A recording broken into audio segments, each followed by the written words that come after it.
4 जानेवारी 1991 13 जणांची एक टीम आजपर्यंत कोणीही न भेटू शकलेल्या आदिवासींना भेटण्यासाठी अंदमानच्या सेंटिनल आयलंड जवळ पोहोचली। यापूर्वी अनेकांनी त्यांना भेटण्याचा प्रयत्न केला होता, पण या प्रयत्नात काही लोकांना आपला जीव गमवावा लागला होता। अशातच जोखीम पत्करत ही टीम कशीबशी किनाऱ्यापाशी आली। अँथ्रोपॉलॉजिकल सर्वे ऑफ इंडिया तर्फे आणि अंदमान व्यवस्थापनातर्फे एक अँथ्रोपॉलॉजिस्ट, एक डॉक्टर, गरज पडल्यास हवेत गोळीबार करायला एक पोलीस, असे सगळे मिळून हे 13 जण होते।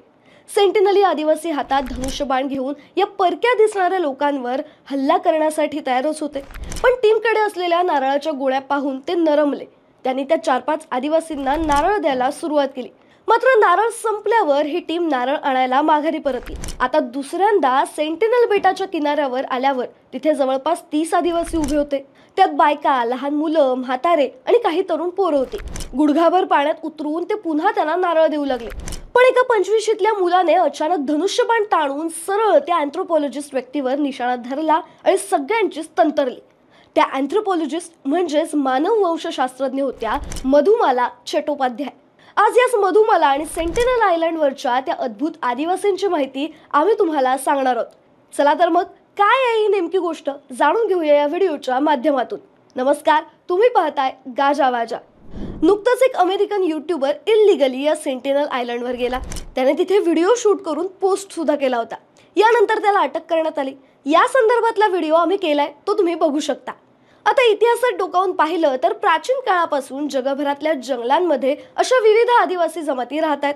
आपल्या भारतातच 700 पेक्षा जास्त आदिवासी जमाती असून भारताची 8% लोकसंख्या आदिवासी आहे, जी जगाच्या तुलनेत सर्वाधिक आहे। यात 700 पैकी एक प्रजाती अशी आहे जी अंदमान निकोबार जवळ असलेल्या नॉर्थ सेंटिनल आयलंडवर राहते, ज्यांचं नाव आहे सेंटिनलीज। सेंटिनलीज आदिवासींना निग्रो वंशाचं मानलं जातं। तसं पाहायला गेलं तर अंदमान निकोबारमध्ये एकूण 321 आयलंड आहेत, त्यापैकी फक्त 38 आयलंडवरच मानवी वस्ती आहे। अनेकांनी या आदिवासींना भेटण्याचा किंवा मैत्रीचा हात पुढे करण्याचा प्रयत्न केला, पण त्यांना बाणांनी प्रत्युत्तर मिळालंय। ब्रिटिशांनाही त्यांच्याशी कॉन्टॅक्ट करण्यात सपशेल अपयश आलं होतं, मात्र त्यांच्याशी कॉन्टॅक्ट करण्यात एकाच व्यक्तीला यश आलं, त्या म्हणजे पहिल्या भारतीय स्त्री अँथ्रोपॉलॉजिस्ट मधुमाला चट्टोपाध्याय।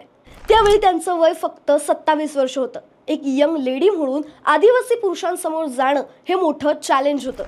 सेंटिनल आदिवासी जवळपास 60,000 वर्ष इतका काळ आधुनिक मानवी सभ्यतेपासून पूर्णपणे फटकून राहिलेली अस्पर्श आदिवासी जमात। त्यामुळे मधुमालांनी त्यांची घेतलेली भेट निश्चितच ऐतिहासिक होणार होती। 4 जानेवारी 1991ला त्यांची टीम छोट्या जहाजात बसून नॉर्थ सेंटिनल आयलंडकडे पोहोचली। पोहोचल्यावर तिथे थोडी हालचाल जाणवू लागली आणि जंगलात एका जागेहून धूर निघत असलेलाही त्यांना दिसला। तिथे माणसं राहत असल्याची ती खूणच होती। ते 2 लाईफ बोट्समध्ये नारळाच्या गोळ्या घेऊन किनाऱ्याजवळ आले। तिथे काही तरुण आणि म्हातारे आदिवासी फिरताना दिसले। धनुष्यबाण त्यांच्या सोबतच होते। यानंतर त्या आदिवासी लोकांना नारळ द्यायला सुरुवात करण्यात आली। एक एक करून ते नारळ गोळा करू लागले। बराच वेळ हे असंच सुरू होतं। अशातच नारळ संपल्यावर त्यांनी लाईफ बोटी जहाजाकडे वळवल्या। हम लोग फिर से वापस आ रहे हैं, आप इधर ही ठहरो, असं वगैरे हिंदीत त्यांनी काही ओरडून आदिवासींना सांगितलं। त्यांना काही कळलं नसेल म्हणा, पण परतून आल्यावर त्या ठिकाणी जवळपास 28 जण जमले होते। त्यात पुरुष, स्त्रिया आणि मुलंही होती।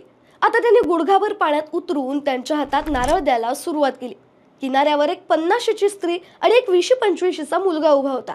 त्या तरुणाने अचानक धनुष्यबाण ताणून सरळ मधुमाला यांच्यावर निशाणा धरला।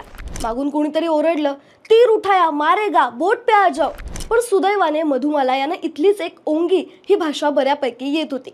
त्यांनी त्या सेंटिनल स्त्रीला म्हटलं, कायरी सेरा नारी आली जबा जबा, म्हणजेच मावशी इकडे ये, आमच्याकडे खूप नारळ आहेत। हे ऐकून तिने धनुष्यबाण ताणून उभ्या असलेल्या तरुणाचा हात बाजूला सारला आणि त्याच मुलाला नारळ घेऊन येण्यासाठी पुढे पाठवलं। दुपारी 3-4 वाजेपर्यंत फक्त हे नारळ वाटपच सुरू होतं। आता मधुमाला यांचा सेंटिनल लोकांशी मैत्री करण्याचा उत्साह आणखी वाढला। मधुमाला त्या आदिवासी लोकांमध्ये पूर्णपणे मिसळून गेल्या। त्यांचं राहणीमान बऱ्यापैकी जाणून घेतलं। दुसऱ्याच दिवशी त्यांनी जरावा आदिवासींसोबतही संपर्क साधला। यावेळी जरावा स्त्रियांनी त्यांना काही भेटवस्तू सुद्धा दिल्या।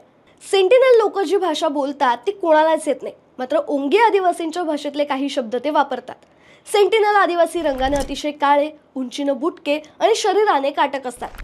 त्यांच्यातही पती, पत्नी, मुलं अशी कुटुंब व्यवस्था आहे। जंगलात सापडणारी कंदमुळं, फळं, छोटे प्राणी, खेकडे, मासे हेच त्यांचं खाद्य।